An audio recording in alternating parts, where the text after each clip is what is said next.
And joining us from Capitol Hill, Georgia Republican, Congressman Phil Gingrey. Thanks for being with us. Cheryl and I both are going to maybe ask you a few questions. And I wanted to start with, when firefighters are fighting a fire out in the forest there, sometimes what you do is you start another fire to fight that first fire. Now, it's President Obama, by naming Susan Rice, who's very controversial to this new job, managing to start a new fire to divert your attention from the fire about the IRS and justice and Benghazi scandals. Well, it very well could be. You know, all of this stuff, all three of these scandals, and I honestly feel to this day that the biggest scandal is Benghazi, because there were no lives lost. As bad as the IRS scandal is, to lose an ambassador, I don't know when the last time that happened, and three special forces guys, heroes, patriots, nothing bigger than that. And who knows that there wasn't a little bit of a diversion to start another little brush fire to get the attention away from the big fire. May have happened. Congressman Gingrey, it's Cheryl Casoni here. And, you know, here's the thing about Donald, is he is one of the few voices that have come out and been strong against the issue of China.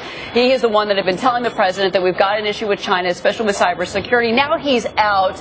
This meeting is Friday, and Susan Rice, many are saying on the Republican side in your party, she is not the right person to handle the issue of China. How do you respond?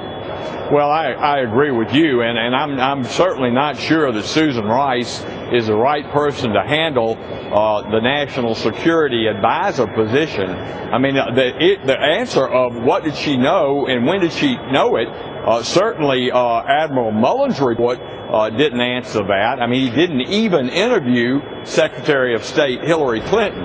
And Susan Rice to go on television that day and spin that yarn without looking into the background, you know, it really lends no confidence in her ability to be the national security advisor. Okay. I really feel sorry for her, because I think the administration, when they did that to her on that fateful day, 5 days after 9/11, they really threw her under the bus, which was tremendously unfair. Why? Just because Hillary Clinton was too tired to testify? Right. Give me a break. Yes. Now, what do you think about, back to the IRS scandal for a moment, the fact that Lois Lerner, who headed up the entire targeting division, is still getting paid? Is there anything you guys can do about that? It just seems to me if she had, I don't know, maybe she ought to resign without pay. How about a job making $180,000 a year on administrative leave, all benefits, health care, pension, whatever? I mean, you know, that is appalling. And the fact that she pleads the fifth, well, obviously she had something to tell that would incriminate her. So I did write a letter to the acting director of the IRS and then say, why are these people not fired, knowing that it takes sometimes over a year with all this due process? Many of them, as you know, are unionized, and they're lawyered up, and, you know, it's awfully hard. But if they've committed one of the 10 deadly sins, which she has, clearly, in regard to constitutional rights and other things, she should be fired.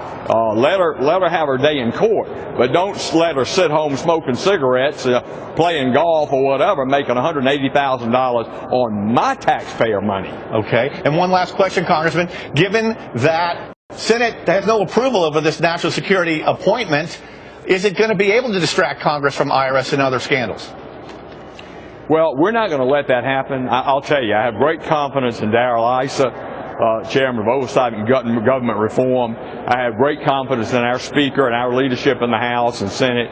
We're not going to take the foot off the pedal, because people died in Benghazi, and we want to know what happened. And, of course, the person in Cincinnati that was over these tax-exempt applications, these not-for-profit, right, that had any Tea Party or Patriot name in them, that came under tighter scrutiny.